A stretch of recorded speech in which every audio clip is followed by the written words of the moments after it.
People are like, why do you think the Kare Reed trial is a cover-up? I don't know, Nancy Drew. Which one of these stories do you think is more believable? Kare Reed and John O'Keefe are at the waterfall, happily gushing about how John's niece just got into a private school, and then in the 5-minute drive between the bar and the McAlbert's house, they suddenly get in some outrageous fight. And then minutes after they pull up, other people pull up and see that Karen is sitting in the car alone. Which apparently means that John was, crouched on the ground on the side of the car, hiding from the other people pulling up. And then once they took the time to walk inside, Kare Reed pulled 50 feet ahead, backed up 84 feet in reverse at 24 miles an hour, hit John perfectly with a clipping motion on the back of her taillight, sending John in a triple-double axle pirouette backwards 7 feet into the snow, putting dog bites on his left arm, and mysteriously making his Apple Watch look like he just walked 86 steps and down 3 flights of stairs, while simultaneously causing lashes on the front of his face, which nobody can explain, and leaving shards of glass on the back bumper of the car that got towed and drove for 50, 60 something miles that didn't match the glass that was supposedly in his hand.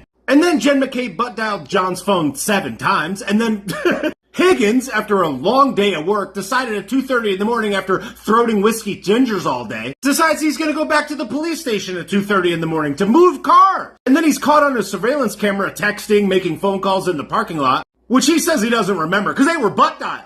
And then Higgins' phone butt-dialed Brian Albert's phone, and then Brian Albert's phone butt-dialed Higgins' phone, never leaving a voicemail on either one. And then they talked for 17 seconds, but they didn't talk because they were both butt-dials, so their butt hung up on both sides of the phone multiple times. Because Timu Heisenberg was clapping his wife with their vicious German Shepherd in the room. Oh yeah, but the German Shepherd actually wasn't in the room because it didn't bark when there was a ton of cars and a bunch of police responders and fire trucks and whatnot out on the street and everybody screaming, including Karen, all caught on video. But they didn't wake up and they didn't hear it and the dog didn't bark. And then Jen McCabe went into the house to wake them up and went into their room, just burst into the room of a 30-year police detective. Nothing scary there at all. And she didn't see the dog because the dog wasn't in the room and also it didn't bark. But the dog sleeps in the room every night. And sometimes in the closet. Oh yeah, and then the trained first responder and 30-year police detective, while his friend supposedly was dead or dying out on his lawn, just decides to not come outside or anything. Then they sell their family home that's been in the family for generations, and then they mysteriously get rid of the dog. And then the day before their phones get subpoenaed, Brian Albert throws his in the trash, and then Higgins takes his to a military base and throws one in one garbage can and another broken SIM card that he destroyed in a dumpster. You know, because he's innocent!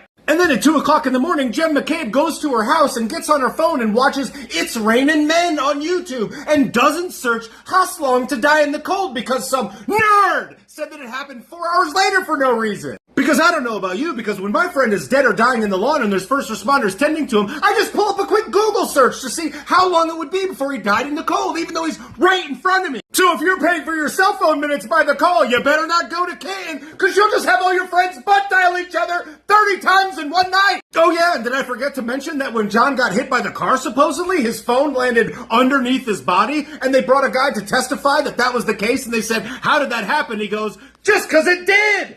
Okay! Or he went in the house.